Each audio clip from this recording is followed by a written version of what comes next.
बोलो सतगुरुदेव की जय। बंदी छोड़ कबीर साहेब की जय। बंदी छोड़ गरीबदास जी महाराज की जय। स्वामी रामदेवानंद जी गुरु महाराज की जय। सर्व संतों की जय। सर्व भक्तों की जय। धर्मी पुरुषों की जय। श्री काशी धाम की जय। श्री छुडानी धाम की जय। श्री करौथा धाम की जय। श्री बरवाला धाम की जय। सत साहिब। गरीब नमो नमो सत्य पुरुष को नमस्कार गुरु की नहीं। सुर नर मुनि जन साधुआं संतों सर्वसदी नहीं। सतगुरु साहिब संत सब दंडोतम प्रणाम। आगे पीछे मध्य हुए तिनको जा कुर्बान। नर आकार निर्विषम काल जाल वै भंजनम। निर्लेपम निज निर्गुणम अकल अनुबेशुंधुनम। सोहम सुरति समापतम सकल समाना नीरतलह। उज्ज्वल हिरंबर हरदमम बेपरवा अथा है। वार पार नामद्यतम। गरीब जो सुमरे सिद्ध होई गणनायक गलताना। करो अनुग्रह सोई पारस पद परवाना। आदि गणेश मनाऊं गणनायक देवन देवा। चरण कमल लो लाऊं आदि अंत करूं सेवा। परम शक्ति संगीतम ऋषि दाता सोई। अवगत गुण अतीतम सत्य पुरुष निर्मोही। जगदम्बा जगदीशम मंगल रूप मुरारी। तन मन अर्पों शीसम भक्ति मुक्ति भंडारी। सुर नर मुनि जन ध्यावें ब्रह्मा विष्णु महेशा। शेष सुमुख गावें पूजे आदि गणेशा। इंद्र कुबेर सरीखा वरुण धर्मराय ध्यावें। समर्थ जीवन जी का मन इच्छा फल पावें। 33 कोटि आधारा ध्यावें 88। उतरे भव जल पारा कट है यम की फांसी। 33 कोटि आधारा ध्यावें 88। उतरे भव जल पारा कट है यम की फांसी। सत साहिब। कर जोरूं विनती करूं धरूं चरण पर शीस। गुरु राम देवानंद जी महाराज ने दियो नाम बख्शीश।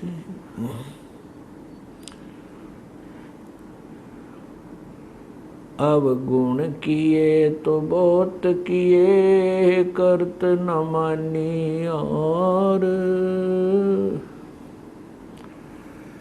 बावे बंदा बख्श दियो बावे गर्दन उतार।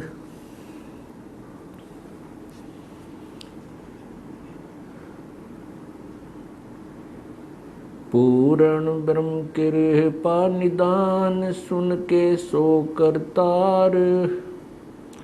गरीब दास मुझ दीन की रखियो बहुत संभार।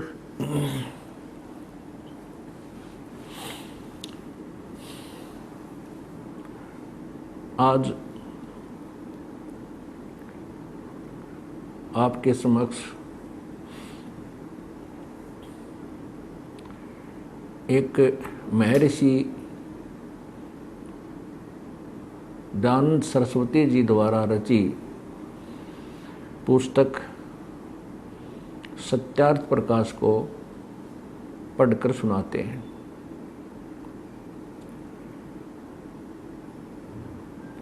स्वामी दयानंद जी आर्य समाज के प्रवर्तक हैं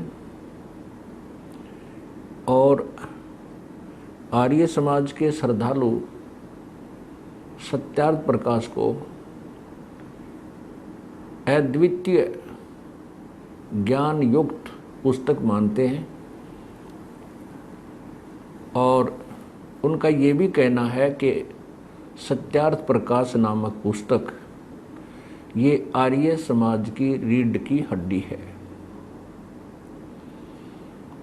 अर्थात उनका कहना है कि सत्यार्थ प्रकाश में जो भी ज्ञान लिखा है वो सर्वधार्य है, जिसका आर्य समाज को पालन करना चाहिए। अब सबसे पहले सत्यार्थ प्रकाश के समोल्लास संख्या 4 में आपको स्वामी दयानंद जी का ज्ञान, उनका आदेश जो आर्य समाज वर्ग को, समुदाय को पालन करना होता है चाहिए, वो पढ़कर सुनाते हैं। देखिएगा,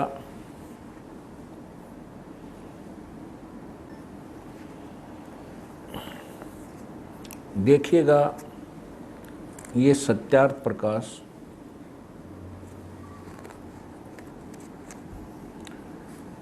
जो स्वामी दयानंद जी द्वारा लिखा गया है।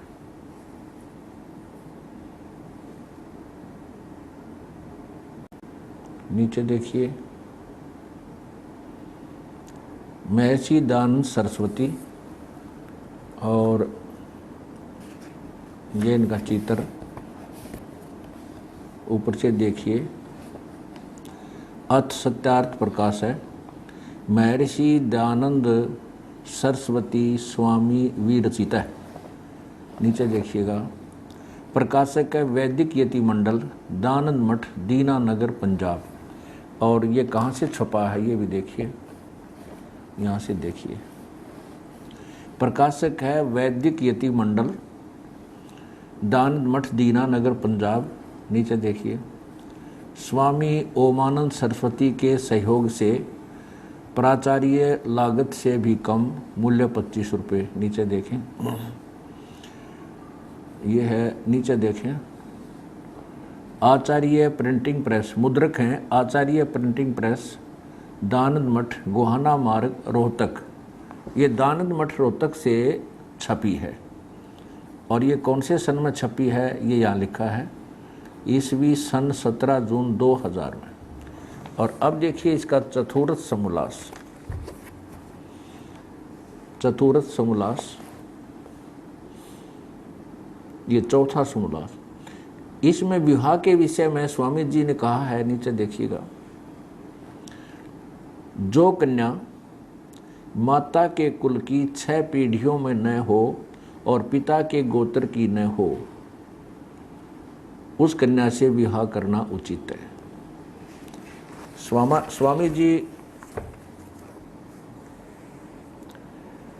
स्वामी दयानंद जी का कहना है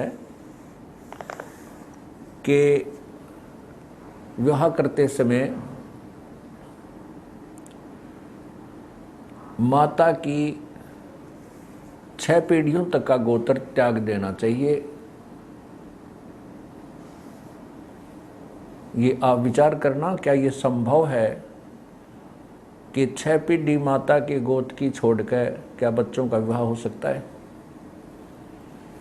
ये समाज ने स्वयं फैसला करना है। अब देखिएगा दूसरे विचार स्वामी जी के विवाह के विषय में। ये वही सत्यार्थ प्रकाश, और ये देखिएगा समोल्लास, चतुर्थ समोल्लास, और प्रश्न नंबर ये है 70। नीचे आइए, यहाँ पर नीचे आइएगा।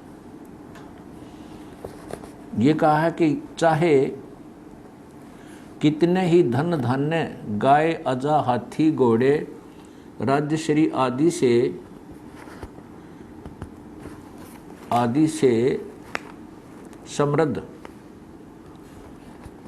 ये कुल हों, तो भी विवाह संबंध में निम्न 10 कुलों का त्याग कर दें।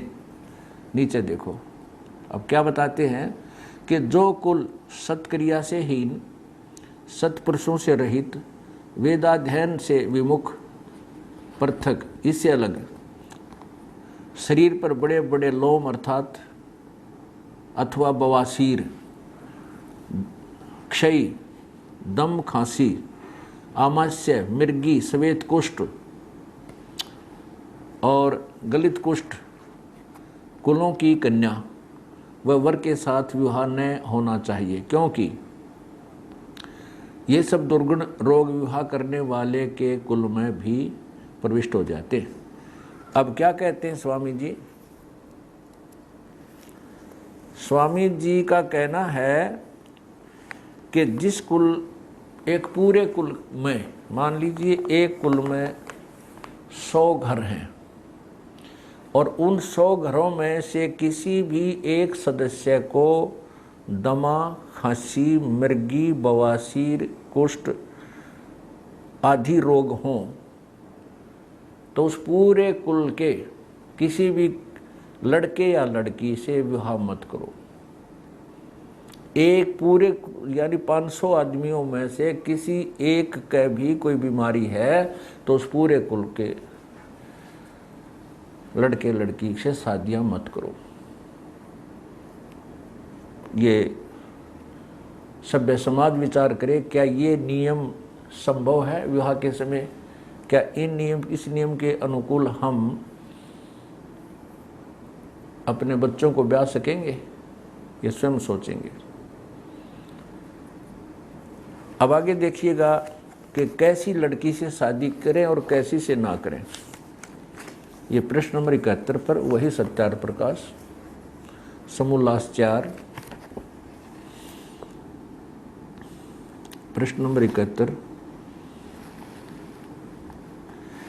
जो लड़की न पीले वर्ण वाली न अधिकांगी अर्थात पुरुष से लंबी चौड़ी, अधिक बल वाली, घनी तगड़ी और रोग युक्त, न लोम रहित न बहुत लोम वाली, बड़े बाल भी ना हो और बाल बिल्कुल बाल ना हो या बहुत बाल हों, उनसे भी नहीं करनी। न बकवाद करने वाली और न भूरे नेत्र वाली, भूरे नेत्र वाली से भी, देखिएगा ये लिखा भूरे नेत्र वाली, इनसे शादी नहीं करनी चाहिए। कैरी आँखें वाली हो तो नहीं शादी करनी चाहिए। फिर क्या लिखा है कि जिनके नाम गंगा, जमुना यानी सरस्वती आदि नदी नाम वाली, जिसके नदियों के ऊपर नाम हो, जैसे गंगा, जमुना स्वामी जी ने लिखा है, तो उसमें सरस्वती, कावेरी आदि भी आ गई। इन नामों वाली लड़की से ब्याह नहीं करना चाहिए। नीचे देखो, हिमालय, पार्वती आदि, यहाँ लिख रहा है पर्वत, विंध्या यानी पर्वत नाम वालियों से नहीं करे, विंध्या, हिमालय, पार्वती आदि भी नाम हो तो विवाह नहीं करना चाहिए। आगे देखिएगा, काली, चंडी नाम वाली कन्या के साथ विवाह नहीं करना चाहिए। आज नीचे देखो, फिर कैसी से करना चाहिए? जिसके सरल सूधे अंग हों, वृद्ध न हो, जिसका नाम सुंदर हो अर्थात यशोदा, सुखदा आदि, हंस और अथनी के तुल चाल हो, सूक्ष्म लोम, केश और दांत युक्त हो और जिसके सब अंग कोमल हों, वैसी स्त्री के साथ विवाह करना चाहिए। स्वामी जी का कहने का उद्देश्य है कि जिन लड़कियों का नाम गंगा, जमुना, सरस्वती, कावेरी आदि नदियों पर नाम हो और पर्वत के ऊपर नाम हो, जैसे पार्वती, विंध्या, हिमालय और काली, ऐसे नाम वाली लड़कियों से विवाह नहीं करना चाहिए। फिर कैसी से करना चाहिए कि यशोदा, सुखदा आदि नाम हो, हंस और अथनी जैसी उसकी चाल हो, उस ऐसी लड़की से विवाह करना चाहिए। अब स्वामी जी बताते हैं कि विवाह का समय कैसा हो, किस उम्र में ब्याह करना चाहिए बच्चों का। अभी तुरंत ही स्वामी जी ने लिखा है कि 16 वर्ष की स्त्री और 25 वर्ष का पुरुष, ये विवाह का समय तो निकृष्ट है, घटिया है। फिर स्वामी जी ने लिखा है कि 25 वर्ष से लेकर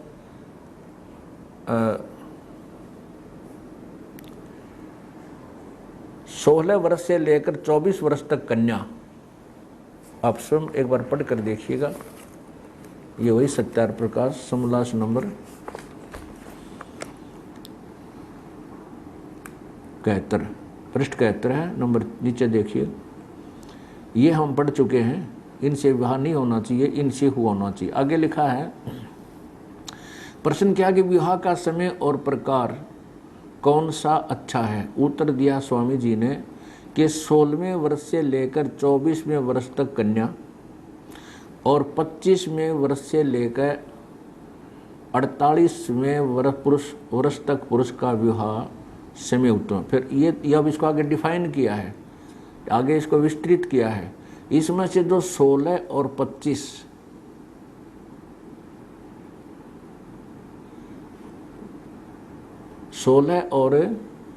इसमें से 16 और 25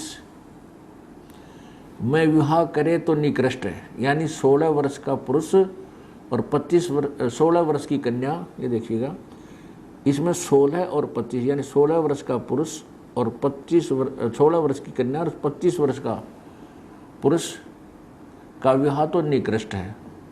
18-20 की स्त्री और 30, 35 व 40 वर्ष के पुरुष का विवाह मध्यम है, काम चलाओ।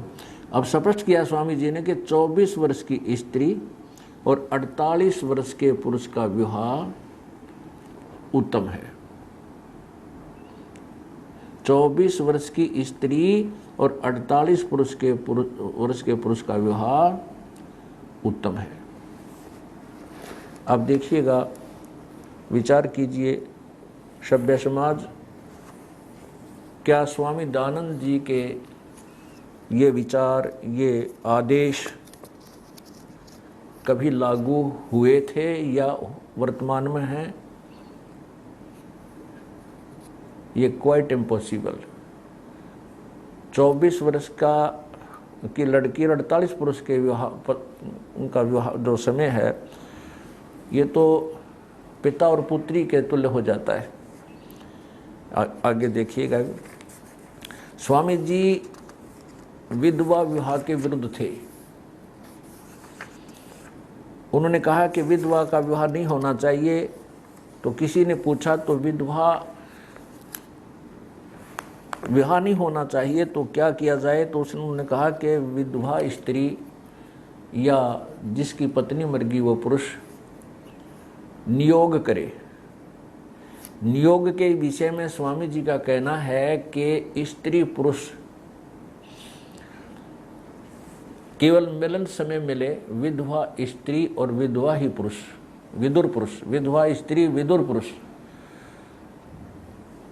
वो केवल विवाह समय मिले, मिलन समय मिले और फिर एक दूसरे से भिन्न रहें। जब स्त्री को गर्भ रह जाए तो वो पुरुष फिर उसे ना मिले।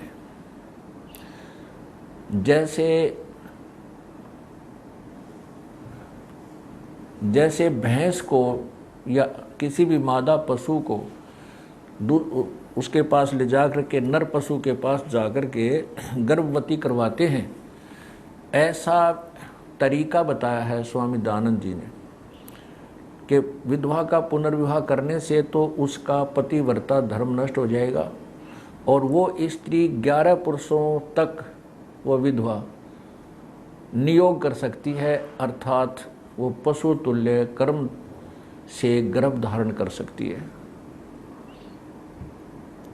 तो उससे उसका पतिव्रता धर्म बचा रहेगा। महर्षि जी के कहने का ये तात्पर्य है। और फिर नियोग अर्थात केवल गर्भ धारण किन किन कुलों में होना चाहिए? उन्होंने लिखा है कि शूद्र तो किसी तरह किसी से भी कर ले, उसको तो कोई प्रतिबंध नहीं है। 3 कुलों में ब्राह्मण, वैश्य और क्षत्रिय। इसके विषय में बताया है कि ब्राह्मणी जो है केवल ब्राह्मण से ही नियोग करे और वैश्य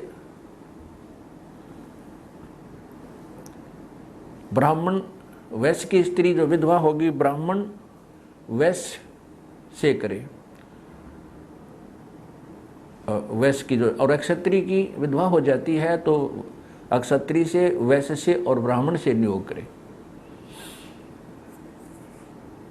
नियोग आप समझ गए हैं कि केवल जैसे पशु को नए दूध करवा के लाया करें, गर्भ धारण करवा लेते हैं किसी नर पशु के पास ले जाकर, ये तरीका बताया है स्वामी दयानंद जी ने सत्यार प्रकाश समोल्लास नंबर 4 में, और पुनर्विवाह को मना किया है, विधवा विवाह को मना किया है। आप स्वयं पढ़िए अपने पवित्र चश्मों से। ये देखिएगा सत्यार प्रकाश, ये वही सत्यार प्रकाश है, इसके समोल्लास नंबर 4 ही चल रहा है, चतुर्थ समोल्लास। इधर देखिएगा, ये प्रश्न नंबर 96 नीचे। जिस स्त्री व पुरुष का पाणी ग्रहण मात्र संस्कार हुआ हो और संयोग न हुआ हो, अर्थात अक्षत योनि स्त्री, अक्षत वीर्य पुरुष हो, तो उस स्त्री व पुरुष का अन्य पुरुष के व स्त्री से पुनर्विवाह होना चाहिए। और शूद्र वर्ण में भी चाहे कैसा भी हो पुनर्विवाह हो सकता है, किंतु ब्राह्मण, अक्षत्रिय, वैश्य वर्णों में अक्षत योनि स्त्री अर्थात जिसका पति मर गया हो, अक्षतवीर्य पुरुष जिसकी पत्नी मर गई हो, पुरुष का पुनर्विवाह न होना चाहिए। प्रश्नकर्ता ने प्रश्न किया है कि पुनर्विवाह क्यों नहीं, में क्या दोष है? उत्तर स्वामी जी का, स्त्री पुरुष में प्रेम न्यून होना। आगे देखिए, चौथा लक्षण बताया है पुनर्विवाह में क्या दोष है कि पतिव्रत्य और स्त्री व्रत धर्म नष्ट हो जाना। अब क्या बताते स्वामी दयानंद जी? स्वामी जी का कहना है कि यदि विधवा विवाह कर दिया,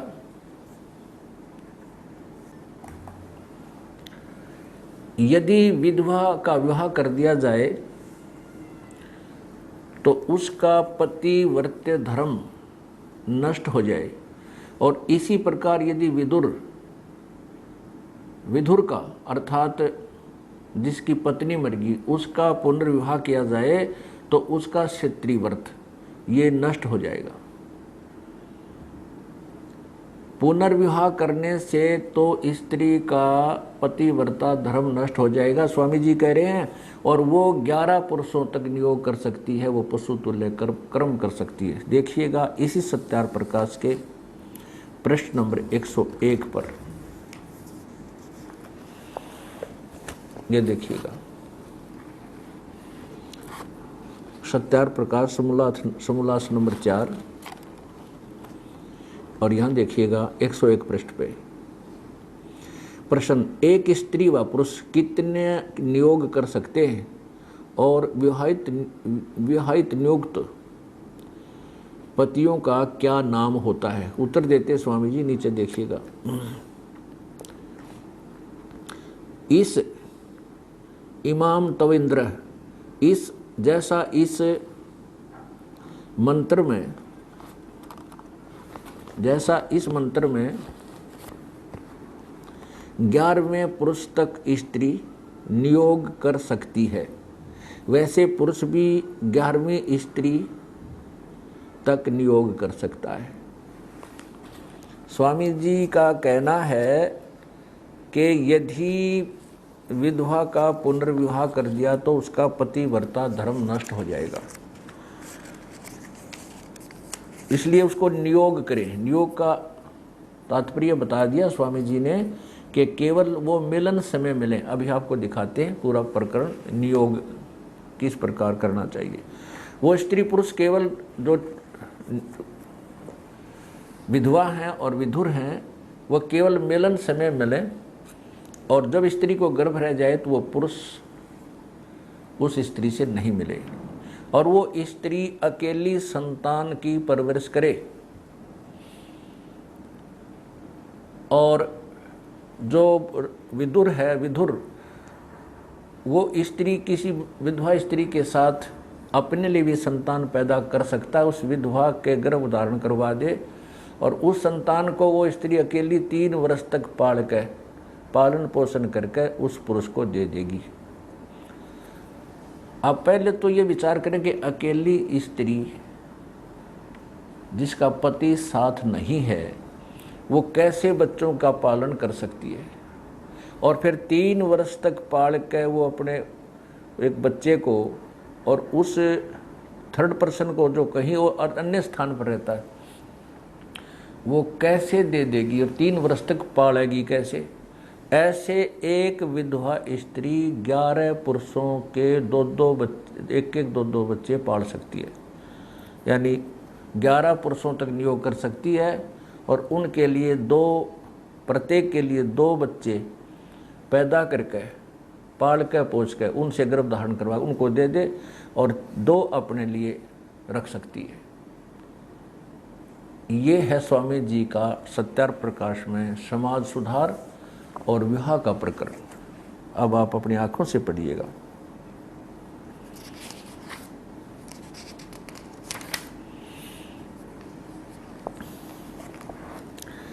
अब आपने यहाँ तक पढ़ा है सत्यार्थ प्रकाश सुमलास 4। चौथा विवाह पुनर्विवाह में दोष बताया है कि पति वर्त और स्त्री वर्त धर्म नष्ट होना। अब नीचे चलिए, प्रश्न किया है कि पुनर्विवाह और नियोग में क्या भेद है।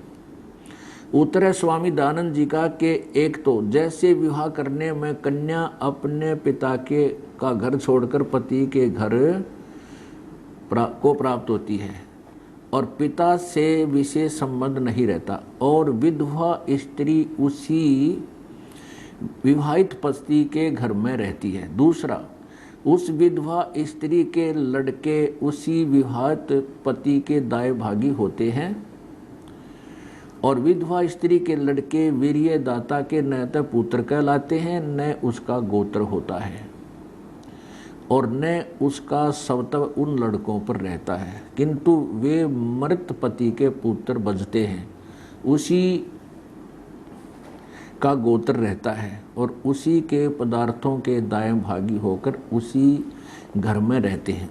आगे देखो। तीसरा, विवाहित स्त्री पुरुष को परस्पर सेवा और पालन करना आवश्यक है और नियुक्त स्त्री पुरुष का कुछ भी संबंध नहीं रहता। स्वामी जी का कहने का तात्पर्य है कि विवाहित अगर पुनर्विवाह कर दिया जाए तो स्त्री पुरुष दोनों मिलकर सेवा और पालन करते हैं बच्चों की, और पुनर्विवाह नियोग में स्त्री पुरुष का कुछ भी संबंध नहीं रहता, अर्थात वो आपस में मिलकर काम नहीं करते, बच्चों की मिलकर पालन पुरुष नहीं करते। फिर चौथा दोष बताया है, भिन्नता बताइए।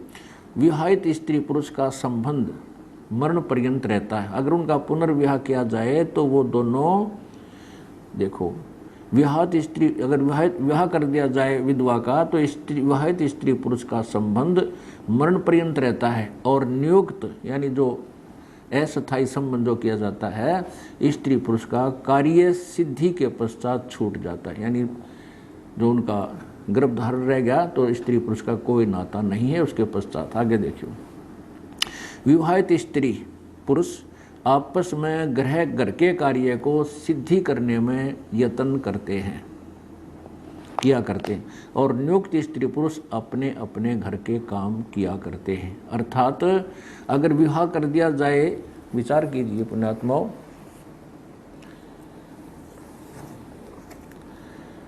स्वामी दयानंद जी का कहने का तात्पर्य है कि जब यदि पुनर्विवाह कर दिया विधवा का तो उसमें तो वो दोनों मिलकर काम करते हैं, बच्चों का पालन पोषण भी मिलकर करते हैं, इसलिए और नियुक्त जो नियोग किया जाता है उसमें स्त्री पुरुष का संबंध केवल इतना ही है जब उनका कार्य सिद्ध हो जाए, अर्थात उनका गर्भ रह जाए, फिर वो अपने अपने घर में काम करें। और वो इससे सिद्ध है कि वो स्त्री अकेली ही बच्चों की परवरिश करे जो विधवा होगी। ये विचार आपने करना है, ये नियम पालन के योग्य हैं या नहीं। आगे देखिएगा।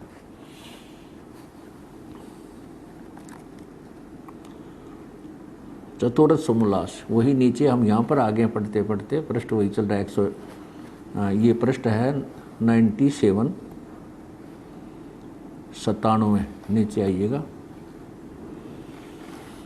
यहाँ तक आगे हम कि विवाहित स्त्री पुरुष आपस में घर के कार्य को सिद्धि करने में यत्न करते हैं, अर्थात जब पुनर्विवाह कर दिया जाए तो वो मिलकर काम करते हैं, और नियुक्त स्त्री पुरुष अपने अपने घर के काम किया करते हैं। नीचे देखो, जैसे विवाहित स्त्री पुरुष सदा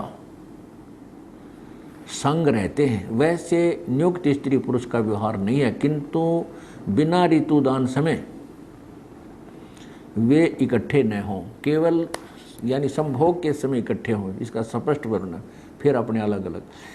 परंतु वही नियुक्त स्त्री 2-3 वर्ष पर्यंत उन लड़कों को, यहाँ देखना ये सारा ही पढ़ते हम नीचे से, नीचे देखो, नीचे इकट्ठे न हो। जो स्त्री अपने लिए नियोग करे तो जब दूसरा गर्भ रहे उसी दिन से स्त्री पुरुष का संबंध छूट जाए, और जो पुरुष अपने लिए करे तो दूसरे गर्भ के रहने से संबंध छूट जाए।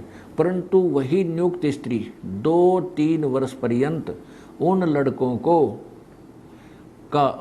का पालन करके नियुक्त पुरुष को दे देवे।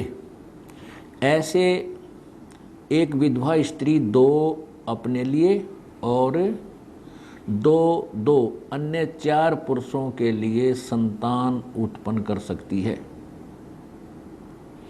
एक मृत स्त्री पुरुष भी 2 अपने लिए और 2 अन्य 4 विधवाओं के लिए उत्पन्न कर सकता है। ऐसे अभी आपने पढ़ा सत्यार प्रकाश में कि स्वामी जी कह रहे हैं कि यदि विधवा का पुनर्विवाह कर दिया जाए तो वो आजीवन इकट्ठे रहते हैं, और नियुक्त यानी नियोग करने में केवल वो मिलन समय मिलते हैं, इसलिए वो नियोग करने को महत्व दे रहे हैं और पुनर्विवाह को मना कर रहे हैं। और उन्होंने स्पष्ट किया है कि एक स्त्री दूसरे जो है पुरुष के लिए भी, एक विधुर के लिए 2 संतान पैदा करके 2 या 3 वर्ष पाल के उसको दे दे, और 2 अपने लिए किसी जिसकी पत्नी मर गई हो उस विधुर से गर्भ धारण करके और स्वयं ही पालन पोषण करे, 2 बच्चे अपने लिए पैदा करते हैं। ऐसे 4 पुरुषों के साथ वो ऐसे संपर्क करके और 2 अपने लिए और 2 उन 4 के लिए कुल 10 बच्चे उत्पन्न एक औरत कर सकती है। फिर उन्होंने लिखा कि ऐसी एक स्त्री 11 पुरुषों तक भी नियोग कर सकती है, पशु तुल्य कर्म कर सकती है। उसमें किस सतिथि मान ले किसी से ना गर्भ धारण रहा होता हो तो अन्य वो चेंज करती रहे। तो पुण्यात्माओं, ये है महर्षि दयानंद जी का आदेश और सत्यार प्रकाश के पाठकों के लिए कि ऐसे करो, जिसकी लड़की का पति मर जावे तो उसका पुनर्विवाह मत करो। और वो कैसे करे वो आप पढ़ चुके हैं, दास ना बताए तो अच्छा है। आगे क्या लिखा है,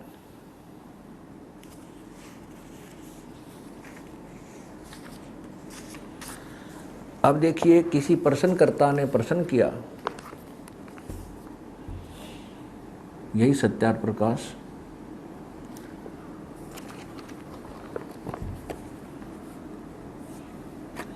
चौथा समोल्लास पृष्ठ 100, इधर आइए 100 पृष्ठ पे, ये 100 पृष्ठ पे नीचे देखिए प्रश्न, जिस विधवा का देवर अर्थात पति का छोटा भाई न हो तो नियोग किसके साथ करे? उत्तर, स्वामी जी देवर की डेफिनेशन बता रहे हैं, देवर के साथ। परंतु देवर का शब्द का अर्थ जैसे तुम समझो वैसा नहीं। देखो यहाँ लिखा, देवर उसको कहते हैं, स्वामी जी कह रहे हैं, देवर उसको कहते हैं जिसको कि जो विधवा का दूसरा पति हो, चाहे छोटा भाई व बड़ा भाई, अथवा अपने वर्ण या अपने से उत्तम वर्ण वाला हो, जिससे नियोग करे उसी का नाम देवर है। वह ये है स्वामी दयानंद जी का आदेश। अब देखियो ये 101 पृष्ठ देखिएगा, इसी चतुर्थ समोल्लास का 101 पे। अब स्वामी जी से प्रश्न किया किसी ने कि एक स्त्री व पुरुष कितने नियोग कर सकते हैं और विवाहित नियुक्त पतियों का क्या नाम होता है? यहाँ देखिएगा, उत्तर देते स्वामी जी कि जैसे इस मंत्र में 11वें पुरुष तक स्त्री नियोग कर सकती है, वैसे पुरुष भी 11वीं स्त्री तक नियोग कर सकता है। अब देखो ये स्पष्ट हो गया कि नियोग का तात्पर्य है कि विधवा स्त्री किसी स्त्री मृत पुरुष के साथ केवल जो पशु कर्म करते हैं ऐसे कर्म करके गर्भ धारण कर ले, उसके बाद उससे उसका कोई लेना देना नहीं, और वो बच्चे उस पति मरे हुए मृत पति के माने जाएंगे, उसी का गोत्र होगा और उसी के संपत्ति के दाय भागी होंगे। जो वीर्य दाता है उसके वो पुत्र नहीं कहलाएंगे, ना उसका गोत्र होगा, वो तो पति मर गया, मर चुका है, उसके पुत्र कहे जाएंगे। ये स्वामी जी ने स्पष्ट किया है। देखिएगा एक बार फिर देखिए,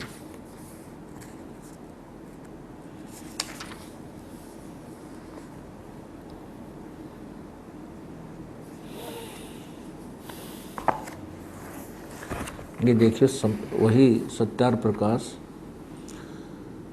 समोल्लास चतुर्थ 97 पृष्ठ पे नीचे आइएगा। पुनर्विवाह और नियोग में क्या भेद है यहाँ देखना। दूसरा, उसी विवाहित स्त्री के लड़के उसी विवाहित पति के दाएं भागी होते हैं, ब्याह कर दिया था, और विधवा स्त्री के लड़के वीर्य दाता के न तो पुत्र कहलाते हैं न उसका गोत्र होता है, और न उसका यानी जो वीर्य दाता उसका सौता उन लड़कों पर रहता, उसके बेटे नहीं माने जाते, किंतु वे मृत पति के पुत्र बचते हैं और उसी के दाएं भागी होते, उसी की संपत्ति के मरे हुए पति की संपत्ति के हकदार होते हैं। कौन? जो किसी अन्य पुरुष से गर्भ धारण कर लिया और वो बच्चे उस विधवा कर रह गए हो गए, तो वो बच्चे वो पति मर गया, मर चुका है, उसके बालक कहे जाएंगे, वो उसके बालक बचेंगे।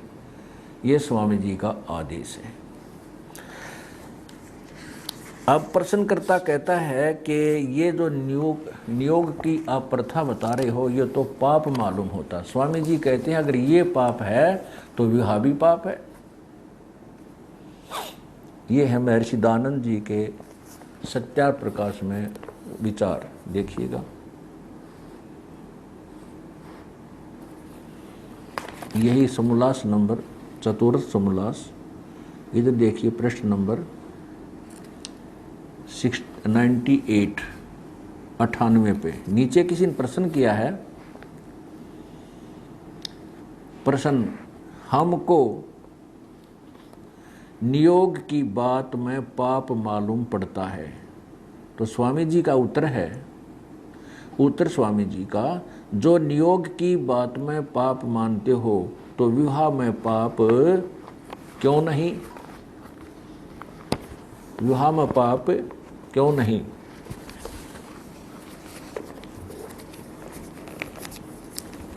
ये देखिएगा, ये क्या कहते हैं कि प्रश्नकर्ता कहते हैं कि हमको नियोग की बात में पाप मालूम पड़ता है। स्वामी जी उत्तर देते हैं महर्षि दयानंद जी, जो नियोग की बात में पाप मानते हो तो विवाह में पाप क्यों नहीं। ये है स्वामी जी का क्यों नहीं मानते।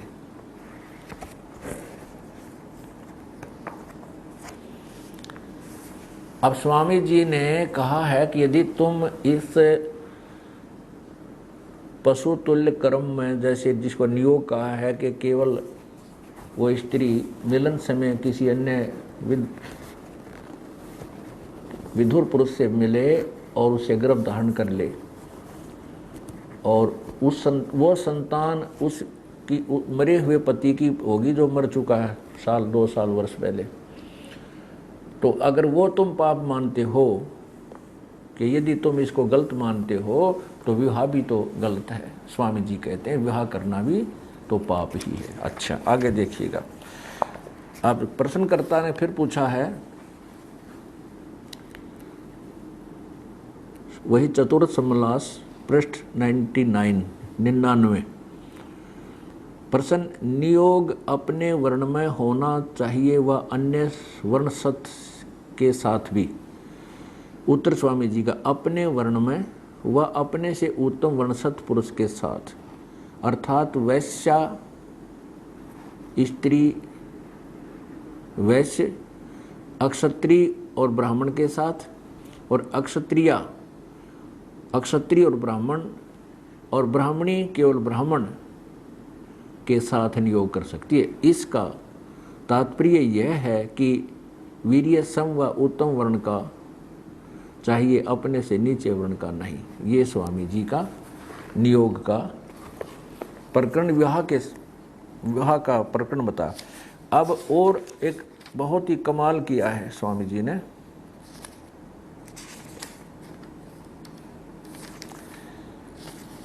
एक और ही कमाल किया है, अब देखिएगा।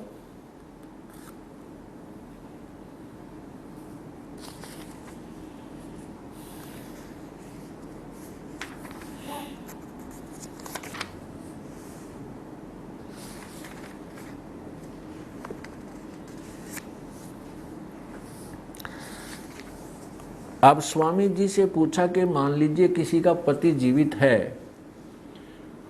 क्या उससे भी ये नियोग किया जा सकता है। स्वामी जी कहते हैं हाँ, किन परिस्थितियों में, कि जिसका पति धन कमाने रोजगार के लिए कहीं दूर देश गया हो और 3 वर्ष नहीं आ पावे, तो उसकी 3 वर्ष बाट देख के वो किसी अन्य पुरुष से, वो विवाहित स्त्री अन्य पुरुष से यही पशु तुल्य कर्म नियोग करके संतान उत्पत्ति कर ले, और वो संतान वो विदेश गए, जो दूर देश गए पति की ही मानी जाएगी, उसी की संपत्ति के अधिकारी होंगे। और जब वो पति आवे तो फिर उस नियुक्त से कोई संबंध ना रहे। फिर आगे बताया है कि इसी प्रकार यदि किसी स्त्री का पति मारता पीटता हो, दुख देता हो, तो वो क्या करे, उस पति से अपना मिलन नहीं करे, वो किसी अन्य पुरुष के पास जाकर गर्भ धारण करवाया हुआ है, और वो जो बच्चे होंगे वो उस विवाहित पति जो वर्तमान जीवित है उसके ही दाएं भागी होंगे। और वो आपको ये पहले पढ़ ही लिया कि उसी का गोत्र होगा, उसी के पुत्र माने जाएंगे। और उसकी छाती पर रखे उस दूसरे गैर पुरुष से गर्भ धारण करके जो संतान उत्पन्न करे वो उसी घर में रहे जो विवाहित पति वाले में, लेकिन उससे अपना शारीरिक संबंध ना रखे। महर्षि जी का ये कलम तोड़ समाज सुधार और कुल उद्धार का विवाह का समय और विधि बताई है। अब अपनी आंखों से पढ़िए, ये वही सत्यार प्रकाश। और यहाँ देखिएगा 174 समोल्लास, और यहाँ देखिएगा प्रश्न नंबर 102 पर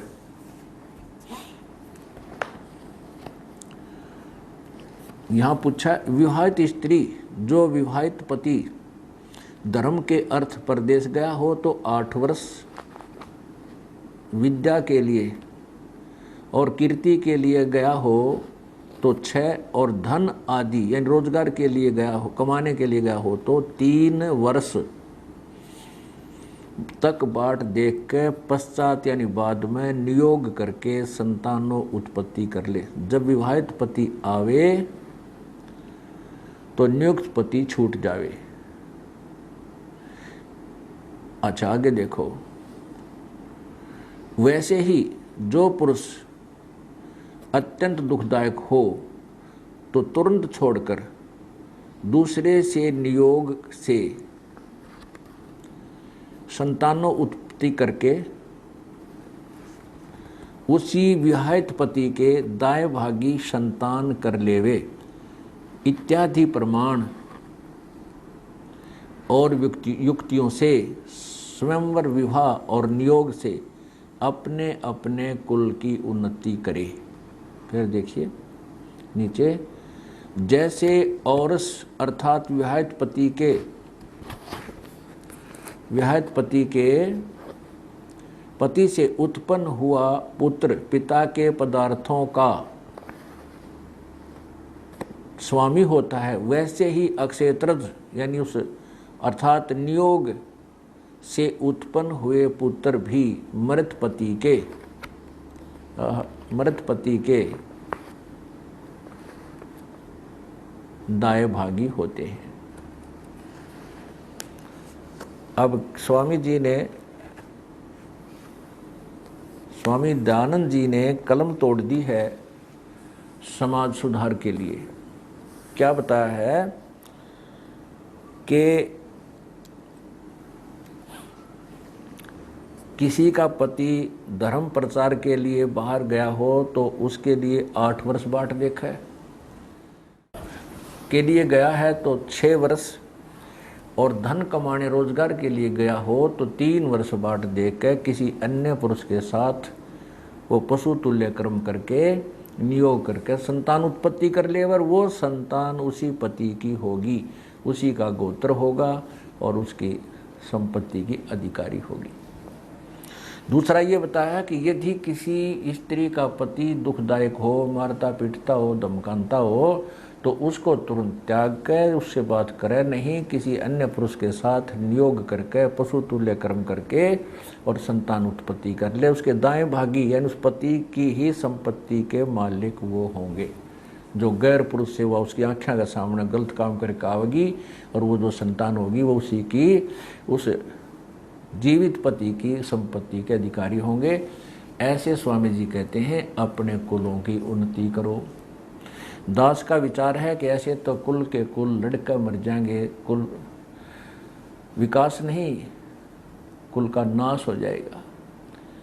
अपनी आँखों के सामने अपनी पत्नी को कौन व्यक्ति दूसरे पुरुष के साथ संबंध देख सकता है और फिर उस संतान को वो संपत्ति दे देगा। ये है स्वामी दयानंद जी के सत्यार प्रकाश के कलम तोड़ विचार कि समाज सुधार और कुल विकास के लिए। अब आगे देखिए, एक प्रश्न में किसी ने पूछा, यही सत्यार प्रकाश, इसके पृष्ठ नंबर वही चतुर्थ समोल्लास पृष्ठ 103 नीचे देखिएगा। प्रश्न क्या है कि जब एक विवाह होगा, एक पुरुष को एक स्त्री और एक स्त्री का एक पुरुष रहेगा, तब स्त्री गर्भवती होवे तो शिथिर रोगिणी अथवा पुरुष दीर्घ रोगी हो तो दोनों की युवावस्था हो, उनसे न रहा जाए तो फिर क्या करें? उत्तर स्वामी जी ने दिया है। इसका प्रत्युत्तर नियोग विषय में दे चुके हैं। और जब गर्भवती स्त्री से 1 वर्ष पर्यंत समागम न करने से समय में पुरुष से न रहा जाए तो किसी विधवा से नियोग करके उसके लिए उत्पत्ति कर दे। अब विचार करने की बात है स्वामी जी ने कितनी छूट दे रखी है, और उधर से कहते हैं समाज सुधार ऐसे होगा। स्वामी जी का कहना है कि जब गर्भ रह जाए तो अपनी पत्नी से 1 वर्ष ना मिले, और यदि पुरुष से ना रहा जाए तो किसी विधवा के पास चला जाए।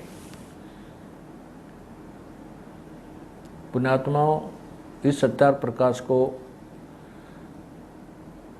विशेषकर भारत का नागरिक तो बहुत ही उत्तम शास्त्र मानता है। ये तो है समाज सुधार अर्थात समाज कल्याण के विचार स्वामी दयानंद जी के। कई श्रद्धालु दर्शक शंका व्यक्त करते हैं कि जो सत्यार प्रकाश दिखाया जा रहा है ये वास्तविक नहीं है, ये संत रामपाल जी ने अपने तरफ से मन घड़त बना रखा है। उन पुण्यात्माओं को का शंका का निवारण करने के लिए, उनकी शंका का समाधान करने के लिए आप थोड़ा सा और प्रयत्न करते हैं। ये देखिएगा सत्यार प्रकाश, ये किसी अन्य प्रकाशक द्वारा प्रकाशित है, आर्य साहित्य प्रचार ट्रस्ट। और ये देखिएगा यहाँ पर ये कहाँ से प्रकाशित है, ये है 65वां संस्करण, सन 2007 में छपा है, लेटेस्ट 2007 में। ये है श्रीमद् स्वामी दयानंद सरस्वती स्वामी विरचित आर्य साहित्य प्रचार ट्रस्ट। प्रकाशक हैं और क्रिया केंद्र, विक्रय केंद्र खारी बावली, आर्य साहित्य प्रचार ट्रस्ट, खारी बावली दिल्ली, मुख्यालय नयाबास दिल्ली, दूरभाष। और Ramakrishna press, Narayan and India, नई दिल्ली, फेज 2 से। और इसमें भी देखिएगा समोल्लास नंबर 4 में, ये समोल्लास नंबर चतुर्थ समोल्लास, इसमें इतना है कि पृष्ठ बदल जाते हैं छोटी बड़ी लिखाई होने के कारण। ये चम्मन पृष्ठ पे देखना, इधर देखो चम्मन पृष्ठ पे ये नीचे है, ये वही है कि कितने ही धन धान्य गाय अजा हाथी घोड़े राज्य श्री आदि समृद्ध ये कुल हों, तो भी विवाह संबंध में निम्नलिखित 10 कुलों का त्याग कर दे। तो इनमें कौन कौन है ये देख लिए। जो कुल सत्क्रिया से हीन, सत्पुरुषों से रहित, वेद ज्ञान से विमुख, शरीर पर बड़े बड़े बाल, लोम अर्थात अथवा बवासीर, अक्षयी, दमा, खांसी, आमाशय, मृगी, श्वेतकुट और गलित कुष्ठों से युक्त कुलों की कन्या व वर से विवाह न करना चाहिए। आगे देखो, फिर मोटे मोटे दिखाऊंगा ये इसमें, फिर आप देख सकते हो। भूरे नेत्र वाली लड़की से ब्याह नहीं होना चाहिए, गंगा जमुना उनसे नहीं होना चाहिए, पार्वती आदि पर्वत वाली नाम से नहीं होना चाहिए, काली आदि भीषण नाम वाली कन्या के साथ विवाह न करना चाहिए। नीचे देखो विवाह का समय कौन सा अच्छा है, ये देखो नीचे यहाँ से देखो, 24 वर्ष की स्त्री और 48 पुरुष का विवाह उत्तम है। 24 वर्ष की स्त्री और 48 वर्ष के पुरुष का विवाह उत्तम है। और दिखाते हैं, अब देखिए वो प्रमाण जिसमें स्वामी जी ने विधवा विवाह को मना किया है, जो हम आपको पहले दिखा चुके हैं। अब इस दूसरे प्रकाशक के द्वारा भी प्रकाशित सत्यार प्रकाश में आप स्वयं देखिए। ये है वही चतुर्थ समोल्लास, और ये पृष्ठ नंबर इसका है 77। नीचे देखिए, स्त्री पुरुष का बहुविवाह होना योग्य है व नहीं। उत्तर युगपत न अर्थात एक समय में नहीं। नीचे देखो, जिस स्त्री व पुरुष का पाणी ग्रहण मात्र संस्कार हुआ हो और संयोग न हुआ हो, अर्थात अक्षत योनि स्त्री और अक्षत वीर्य पुरुष हो, उनका अन्य स्त्री व पुरुष के साथ पुनर्विवाह होना चाहिए। अर्थात जिनका सगाई हुई और ब्याह मिलन ना हुआ हो उनका तो हो सके है, लेकिन अक्षत फिर आगे किंतु ब्राह्मण क्षत्रिय नहीं होना,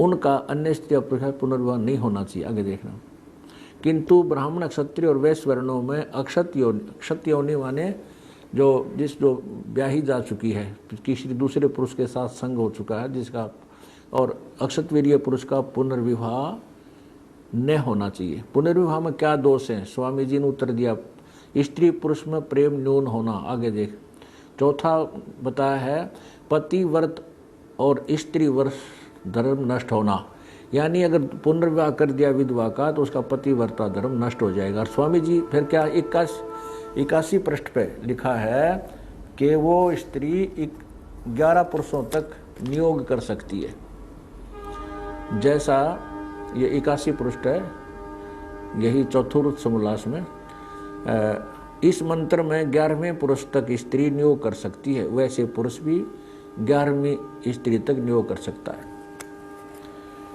अब क्या बताया है, जो हमने आपको पहले सत्यार प्रकाश दिखाया है जिसको हम कॉमन यूज कर रहे हैं, उसमें जिसको शंका हो जाती है कि ये शायद इन्होंने स्वयं बना रखा है, नहीं, उसका भ्रम निवारण करने के लिए एक और प्रकाशक द्वारा आपको दिखा, इसमें भी सेम टू सेम है। अब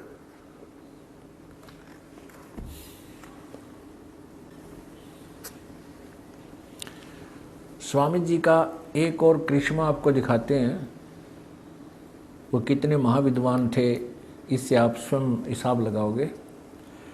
सत्यार प्रकाश समोल्लास नंबर 8 और पृष्ठ नंबर 197 197 पे किसी ने प्रश्न किया, क्या ये सूर्य चंद्रमा आदि जो लोक हैं इनमें भी मनुष्य और पशु पक्षी, ये बाग बगीचे नदी नाले हैं? स्वामी जी कहते हैं हाँ, सब पर इसी प्रकार मनुष्य हैं, अन्य पशु पक्षी यानी मनुष्यादि सृष्टि, अन्य पशु पक्षी जितने सब सूर्य पर भी रहते हैं, वहाँ पर यही इसी तरह बाग बगीचे सब पदार्थ हैं, और इन वेदों को सूर्य पर भी पढ़ा जाता है। देखिएगा,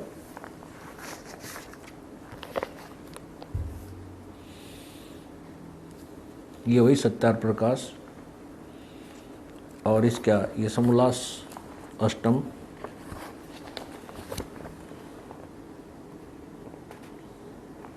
और पृष्ठ 197 नीचे देखिएगा। प्रश्न, सूर्य चंद्र तारे क्या वस्तु हैं और उनमें मनुष्य आदि सृष्टि है वा नहीं? स्वामी जी ने उत्तर दिया, ये सब भूगोलोक और इनमें मनुष्य आदि प्रजा भी रहती हैं, यानी सब पशु पक्षी प्राणी मनुष्य आदि में आ जाते। नीचे देखो, क्लियर किया है, जैसे परमेश्वर का यह छोटा सा लोक यानी पृथ्वी लोक मनुष्य आदि सृष्टि से भरा है, तो क्या वे सब लोक शून्य होंगे? परमेश्वर का कोई भी काम निष्प्रयोजन नहीं होता, तो इतने असंख्य लोकों में यानी सूर्य आदि में, सूर्य पर भी मनुष्य आदि सृष्टि न हो तो सफल कभी हो सकता है?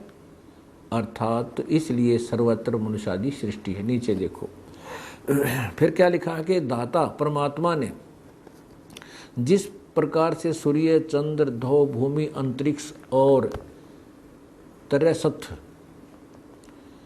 सुख विशेष आदि पदार्थ पूर्व काल में रचे थे, ओए होए, इन सूर्य आदि पर जो पूर्व काल पदार्थ रचे थे वैसे ही इस कल्प अर्थात इस सृष्टि में भी रचे हैं।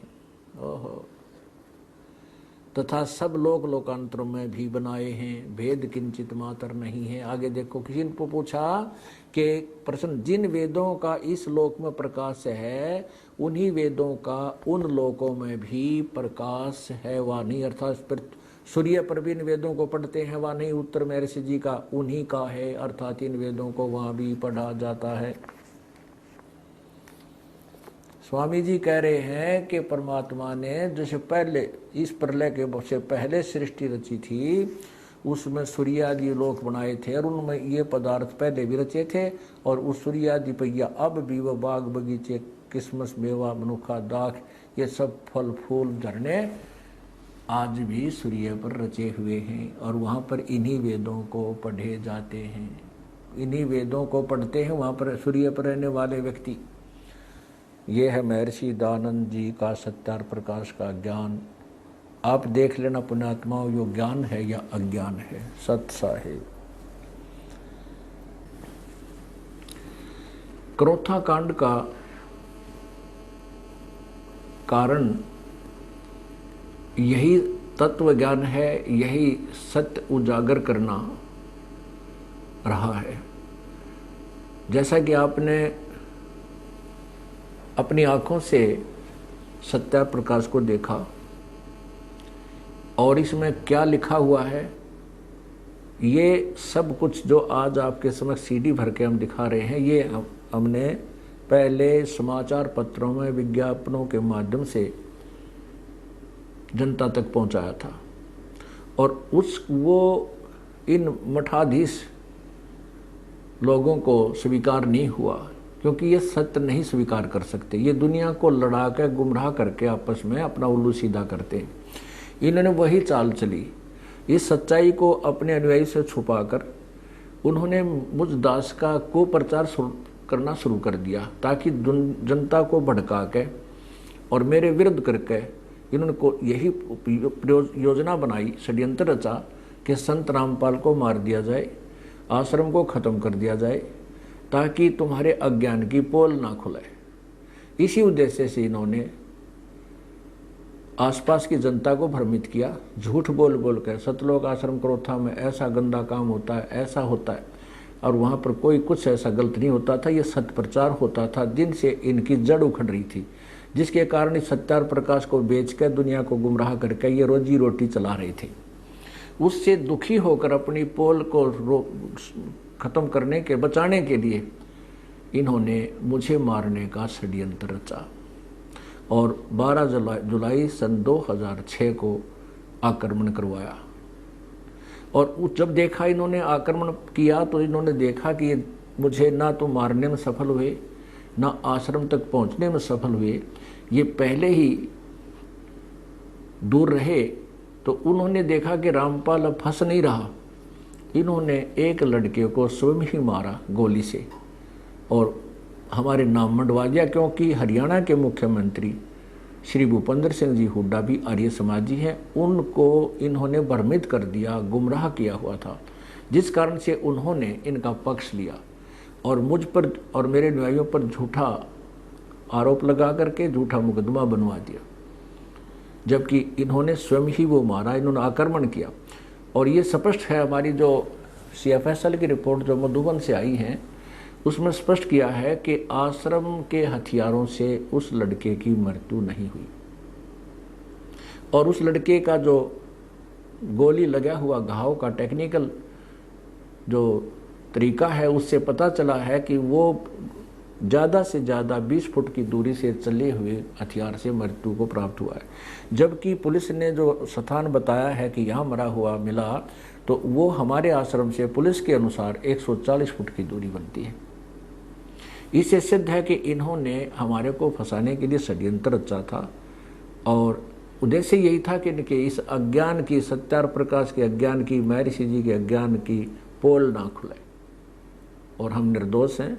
सच्चाई और जनता के सामने कुछ दिनों में स्पष्ट हो जाएगी, तभी इन लोगों को कहीं मुंह दिखाने का स्थान नहीं रहेगा, ये लुकते फिरा करेंगे, वो दिन दूर नहीं है। सत साहिब।